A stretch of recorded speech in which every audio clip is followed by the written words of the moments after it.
ओम श्री परमात्माय नमः। ऋग्वेद संहिता प्रथम मंडल सूक्त नंबर 33। इस सूक्त के ऋषि हिरण्यस्तुप, आंगिरस, देवता इंद्र तथा छंद त्रिष्टुप हैं। हम गाय पाने की इच्छा से इंद्रदेव के पास चले। इंद्रदेव हिंसा रहित है और हमारी परिशिष्ट बुद्धि का परिवर्धन करते हैं। अंत में वह इस गो स्वरूप धन के विषय में हमें उच्च ज्ञान प्रदान करती है। जिस प्रकार बाज पक्षी अपने पूर्व सेवित घोंसले की तरफ दौड़ता है, उसी प्रकार मैं भी उपमान स्थानीय स्रोतों से पूजन करके धनदाता और अप्रतिहत इंद्रदेव की ओर दौड़ता हूँ। युद्ध वेला में इंद्र स्तोताओं के आराध्य हैं।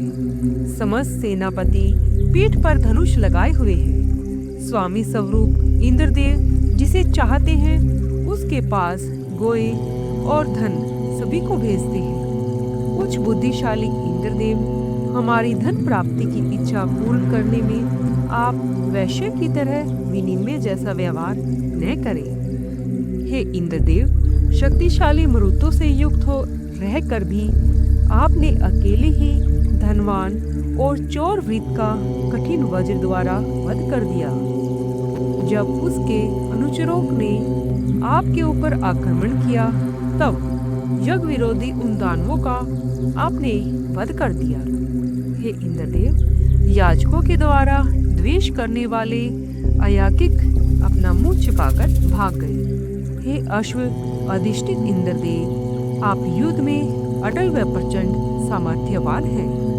आपने आकाश, अंतरिक्ष और इस पृथ्वी से धर्म करने वालों को विनष्ट कर दिया। उन्होंने निर्दोष इंद्र देवता की सेना के साथ युद्ध करने की इच्छा की। चरित्रवान मनुष्यों ने इंद्रदेव को प्रोत्साहित किया। ह्यूरों के साथ जिस प्रकार युद्ध ठानकर नपुंसक भाग जाते हैं, उसी प्रकार वे भी इंद्र द्वारा निराकृत होकर अपनी शक्तिहीनता समझकर इंद्र के पास से पलायित हो गए। हे इंद्रदेव, आपने रोने या हंसने वाले इन शत्रुओं को समर में मार गिराया। दस्यु मृत को दिव्य लोक से लाकर अच्छी प्रकार दग्ध किया। इसी प्रकार सोमरस तैयार करने वाले प्रशंसक स्तोताओं की रक्षा की।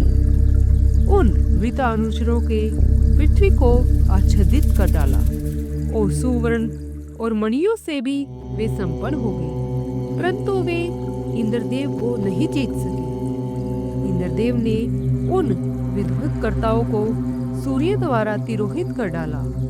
हे इंद्रदेव, चूंकि आपने अपनी महिमा द्वारा भूलोक और पृथ्वीलोक को संपूर्ण रूप से वेष्टित करके सारा भाग भोग किया है, इसलिए आपने मंत्रार्थ ग्रहण करने में असमर्थ यजमानों को भी रक्षा करने में समर्थ और मंत्रों द्वारा वृत्त रूप चोर को निसारित कर दिया है। जब दिव्य लोक से जल पृथ्वी पर नहीं प्राप्त हुआ और धन प्रद भूमि को अपकारी द्रव्य द्वारा पूर्ण नहीं किया, तब वर्षाकारी इंद्रदेव ने अपने हाथों में वज्र उठाया और द्युतिमान वज्र द्वारा अंधकार रूप मेघ में पतनशील जल का पूर्ण रूप से दोहन कर दिया।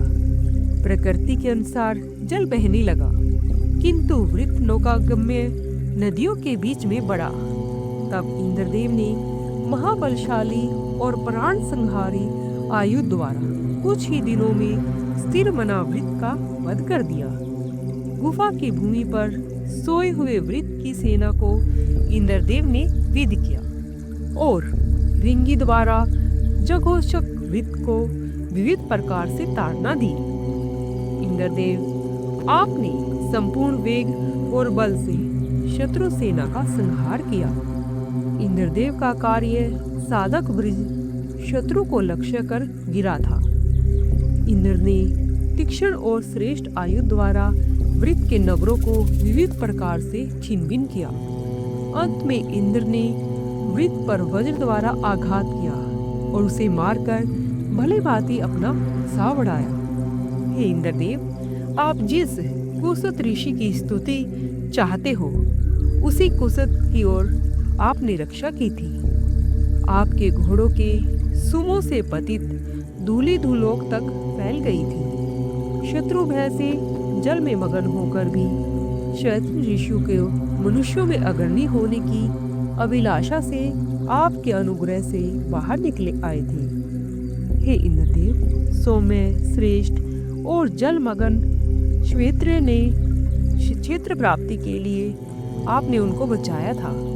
वहां जलों में ठहर कर अधिक समय तक आप शत्रुओं से युद्ध करते रहे। उन शत्रुओं को जल में गिराकर आपने मार्मिक पीड़ा पहुंचाई।